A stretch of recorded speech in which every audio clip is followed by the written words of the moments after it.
Hey guys, it's Mason, and today I'll be drawing characters based on book covers. First up is The Lightning Thief, which is the book that actually got me into reading. For the few of those who don't know, Percy Jackson is about a boy who has godly parents in the Greek god department, and he goes on adventures and stuff with his friends. I wanted all these characters to have more dynamic poses. I didn't want them to just be like standing still character designs, so that's why characters are holding stuff, you'll see. Speaking of holding stuff, the trident that this character is holding, which is not Percy by the way, it's just inspired, okay? Anyway, I wanted to incorporate that since it's literally on the cover. I also couldn't resist doing a Camp Half-Blood shirt and the summer beads. I felt like it was appropriate.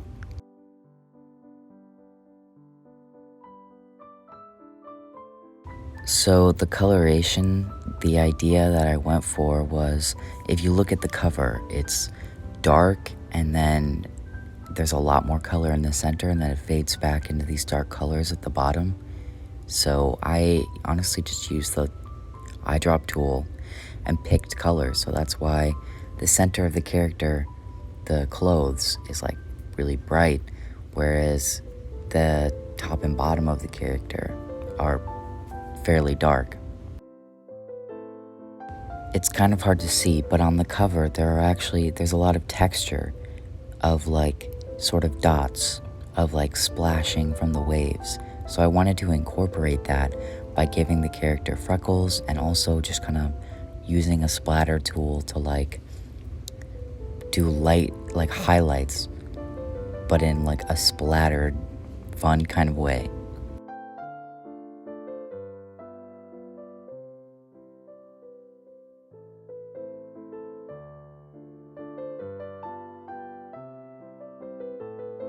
Yep, so here's the finished product. Pretty happy with it. Next up is The Secret History by Donna Tartt.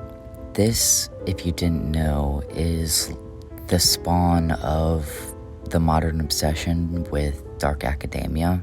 It is literally like what popularized it, and this was written in the 80s and published in the 90s. And I'm currently reading it actually. It's really good. It's like amazing. So obviously I incorporated that dark academia style into the character.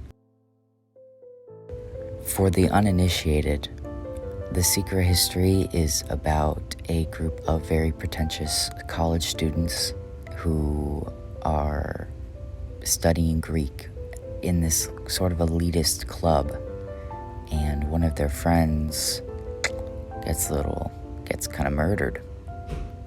So that's fun if anyone's interested. Obviously, I gave these characters Doc Martens Oxfords specifically because of course I did, because of course he would have them.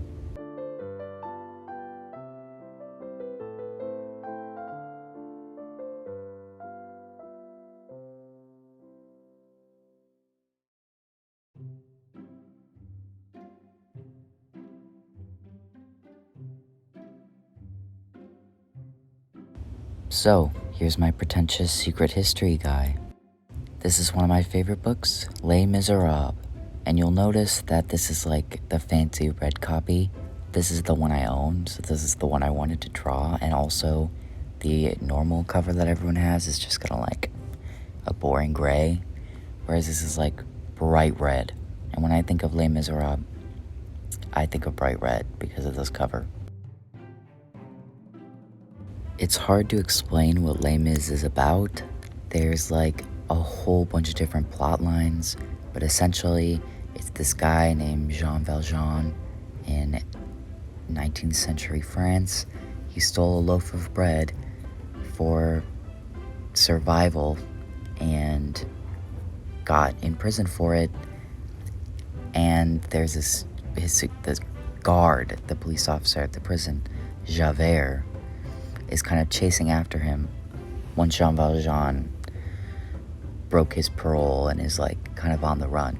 And then there's like this whole other plot with like the resistance like and revolution, but it's so good, trust me. Speaking of revolution, I couldn't not include Enjolras' flag that he holds in the movie. I just kind of wanted to add that. You'll notice also the designs on her sleeve are supposed to mimic the squares on the spine, and then the squiggles on her jeans are like that sort of squiggly pattern on the cover. I know it's kind of weird to say, but I actually wish that I included more red. I feel like the blue pants take up a lot of space on the design, whereas they don't really on the cover. I'd say that I'm most happy with this one out of all of them, to be honest. Lastly is The Miraculous Journey of Edward Tulane.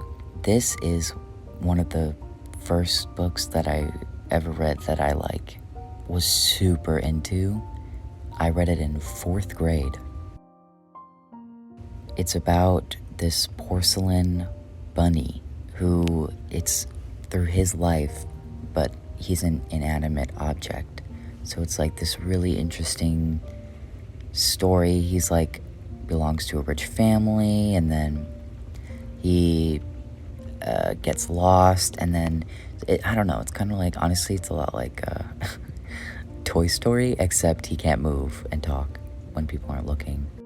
I remember there's one part where he's like at the bottom of the ocean, and then there's one part where he's a scarecrow, and it's like, I don't know, I still have the visuals in my head, which is really impressive. But anyway, the drawing. So I kind of went with a more fantasy look. I'm not really sure why, but it was just kind of speaking to me. So the colors, again, I kind of like directly picked them. And the way they look just kind of flat is not it. Just, I add some like more painterly look to it eventually, and it looks a lot better.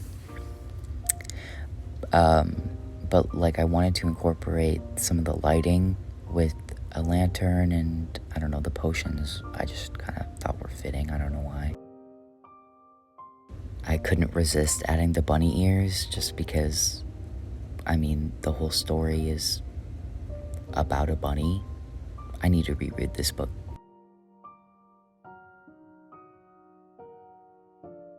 Yep, here's me going in with the highlights, and there it is. I'd say that this is my second favorite of all of them. I just really like the look of it, like the painterly, where none of the other ones have it. So I hope you enjoyed this quick little fun video of me drawing book covers as characters. Bye.